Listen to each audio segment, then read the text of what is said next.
Good morning all of you. Chapter number 11 work and energy. आज हम पढ़ने वाले हैं टॉपिक है अपना वर्क। तो आज हम वर्क के बारे में डिटेल में पढ़ने वाले हैं, ठीक है। तो वर्क क्या होता है, कितने टाइप का होता है, वर्क कब होता है, ये सारी डिटेल हम इस टॉपिक में आज पढ़ेंगे, ठीक है। तो देखिए, सबसे पहले पॉइंट आता है, हमें एक्सप्लेन करना है वर्क का मतलब। वर्क होता क्या है, वर्क का मतलब देखिए। अच्छा ये बताइए, सपोज कीजिए हमारे पास कोई ब्लॉक है, इसका मास है m, मैंने इसके ऊपर फोर्स लगाया F और ये अपनी जगह से यहाँ से डिस्प्लेस होके दूसरी जगह पे शिफ्ट हो गया। तो ये बताइए, हमने फोर्स भी लगाया और डिस्प्लेसमेंट भी लगाया, तो ये दूसरी जगह पर शिफ्ट हो गया। तो यहाँ पे आपको ये ध्यान रखना है, वर्क का जो मैथमेटिकल रिलेशन होता है, जिसे हम नॉर्मली फोर्स इंटू डिस्प्लेसमेंट लिख देते हैं, फोर्स इंटू डिस्प्लेसमेंट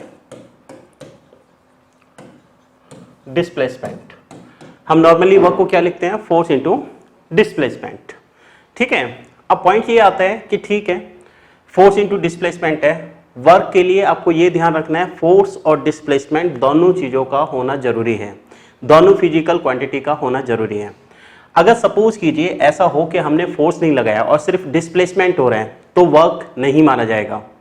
दूसरी कंडीशन, अगर डिस्प्लेसमेंट जीरो है और हमने फोर्स लगाया, तो उस केस में भी वर्क डन नहीं माना जाएगा। तो कहने का मतलब, फोर्स की भी वैल्यू नॉन जीरो होनी चाहिए और डिस्प्लेसमेंट की भी वैल्यू नॉन जीरो होना चाहिए, तो इसे बोला जाता है work done.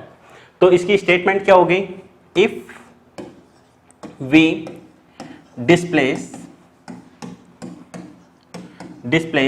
any object by applying of some force,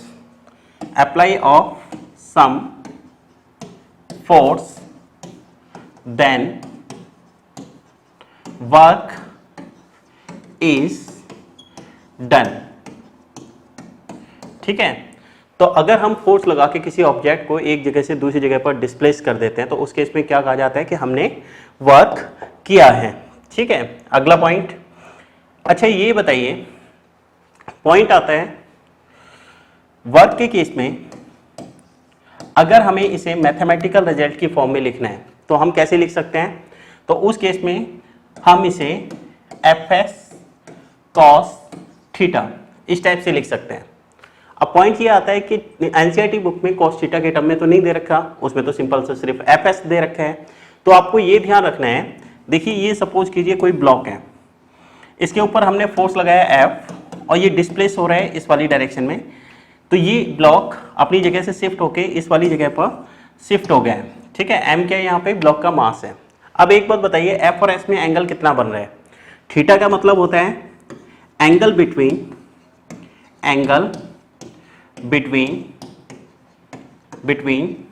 F and S, मतलब फोर्स और डिस्प्लेसमेंट के बीच में जो एंगल होता है उसे क्या कहा जाता है, थीटा कहा जाता है। और आपको एक पॉइंट और याद रखना है, cos 0 डिग्री पर इसकी जो वैल्यू होती है वो होती है 1। अब एक बात बताइए, एनसीईआरटी बुक में जो भी क्वेश्चन दे रखे हैं वो इस टाइप से दिए हुए हैं कि फोर्स और डिस्प्लेसमेंट की डायरेक्शन या तो सेम डायरेक्शन में होगा या 180 डिग्री के। तो उसके इसमें आपको ये ध्यान रखना है, हम cos थीटा की वैल्यू को 1 ले लेते हैं, ठीक है। cos 180 पर इसकी वैल्यू हो जाती है -1, ठीक है, जिसकी वजह से वर्क डन नेगेटिव हो जाता है। तो यहाँ पर हम इस फॉर्मूले को क्या लिख सकते हैं, Fs लिख सकते हैं। कब, जब ये दोनों फोर्स और डिस्प्लेसमेंट एक दूसरे के पैरेलल हो, कह सकते हो इनके बीच में एंगल कितना बन रहा हो, 0 डिग्री बन रहा हो, ठीक है। अगला पॉइंट आता है, हमने किसके बारे में पढ़ा, वर्क के बारे में। अब आता है वर्क इज स्केलर क्वांटिटी।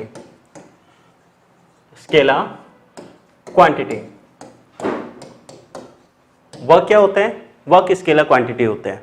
अब पहला पॉइंट तो ये आ जाता है कि हमने यहाँ पे जो स्केलर ले रखा है, इस स्केलर का मतलब क्या है। ये जो पॉइंट हमने स्केलर लिया है, स्केलर का मतलब क्या होता है। स्केलर का मतलब देखिए, स्केलर का मीनिंग क्या होता है, ऐसी फिजिकल क्वांटिटी जिसमें सिर्फ मैग्नीट्यूड हो और डायरेक्शन ना हो, तो क्या लिख सकते हैं? A physical quantity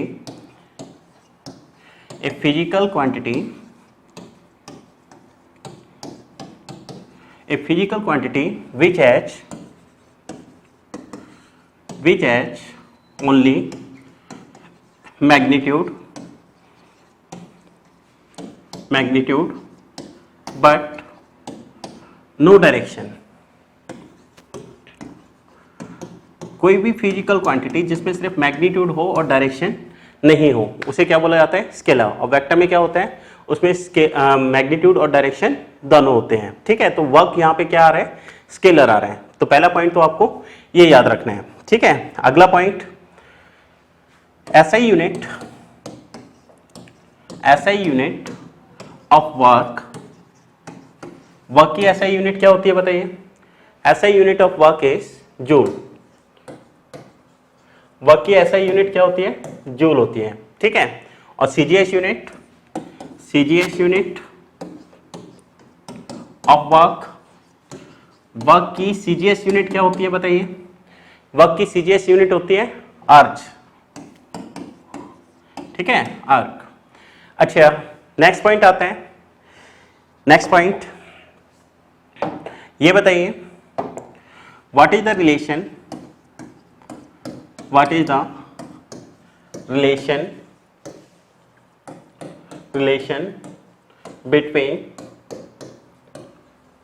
between SI and CGS unit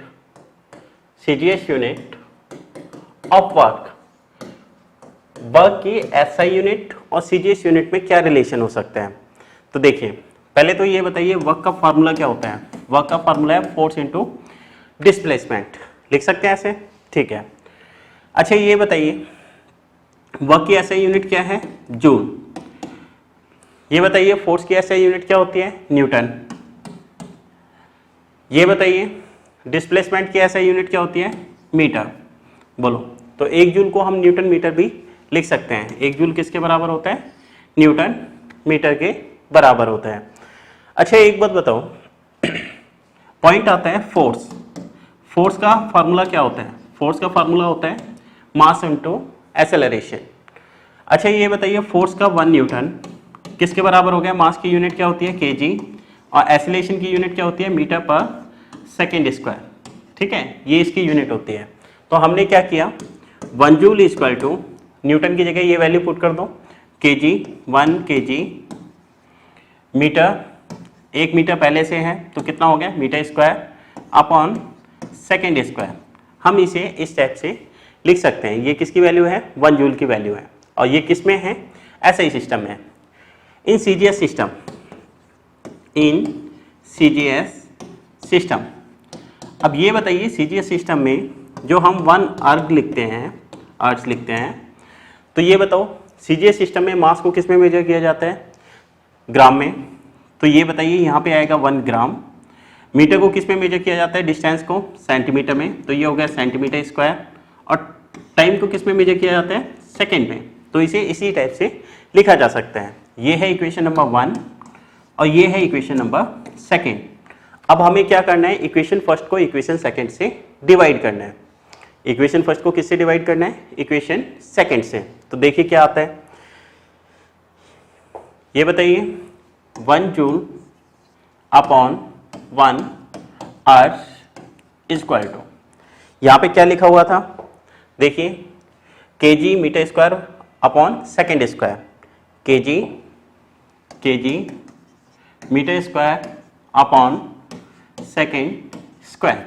ठीक है, अब ये बताइए अर्ज की वैल्यू पुट कीजिए, gram centimetre square upon second square, gram centimetre square upon second square. Upon करेंगे तो ये कहाँ चला जाएगा? ऊपर चला जाएगा। ठीक है, तो ये बताओ सेकेंड स्क्वायर से सेकेंड स्क्वायर कैंसिल। अच्छा, ये बताइए 1 जूल अपॉन 1 अर्ज इक्वल टू, ये बताइए 1 केजी में कितने ग्राम होते हैं?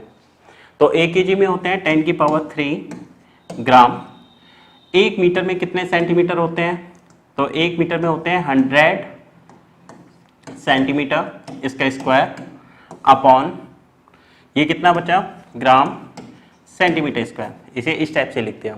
तो बताइए कितना हो गया, 1 जूल अपॉन 1 अर्ज इक्वल टू 10 की पावर 3 ग्राम से ग्राम कैंसिल हो चुका है, 10 की पावर 2 का स्क्वायर कितना हो जाएगा, 10 की पावर 4 और यूनिट क्या है centimetre square upon centimetre square, centimetre square से सेंटीमीटर स्क्वायर कैंसिल। तो बताना क्रॉस मल्टीप्लाई करो तो बताओ कितना हो जाएगा, 1 जूल इक्वल टू 10 की पावर 3 और 10 की पावर 4 कितना हो गया टोटल 10 की पावर 7 अर्ज। ठीक है, इसे इस टाइप से लिखा जा सकता है। तो 1 जूल में कितने आर्क होते हैं या अर्ज होते हैं, इसमें होते हैं 10 की पावर 7 अर्ज। तो ये रिलेशन आपको याद रखना है, कई जगह पे हम यूज करेंगे इसे, मेन पॉइंट है याद रखना है आपको। तो ये बताइए 1 जूल किसके बराबर होता है, 10 की पावर 7 अर्ज के बराबर होता है। ये रिलेशन आगे तक काम आएगा और कई जगह पे पूछा जाता है। ठीक है, तो ये वाला रिलेशन आपको पता होना चाहिए। अच्छा, एक सिंपल सा पॉइंट और बताइए, इसी टाइप से हमने एक रिलेशन निकाला था फोर्स की जो यूनिट होती है, फोर्स की एसआई यूनिट क्या होती है बताना। एसआई यूनिट आपको पढ़ाया हुआ है, ये पहले दूसरे वीडियो में बताया हुआ है। फोर्स की एसआई यूनिट क्या होती है, न्यूटन, बिल्कुल ठीक है। फोर्स की एसआई यूनिट क्या है, न्यूटन। और सीजीएस यूनिट क्या होती है बताना, डाइन। सीजीएस यूनिट क्या होती है, डाइन। जैसे हमने एनर्जी का सॉल्व किया है उसी टाइप से वहां पे सॉल्व किया था। तो बताओ 1 न्यूटन किसके बराबर होता है, 1 न्यूटन बराबर होता है 10 की पावर 5 डाइन। ये वाला रिलेशन भी हमने अलग से निकाल रखा है, वो आप देख लेना। ठीक है, तो बताइए, तो हमने एक तो एनर्जी का निकाल लिया, एनर्जी का आपको याद रखना है 1 जूल में कितने अर्ग होते हैं, 10 की पावर 7 अर्ज होते हैं। ठीक है, फोर्स में क्या बताया था, 1 न्यूटन में कितना डाइन होता है, 10 की पावर 5 डाइन होता है। ठीक है, अगले पॉइंट में हम पढ़ेंगे टाइप ऑफ वर्क। मिलते हैं नेक्स्ट लेक्चर में, थैंक यू।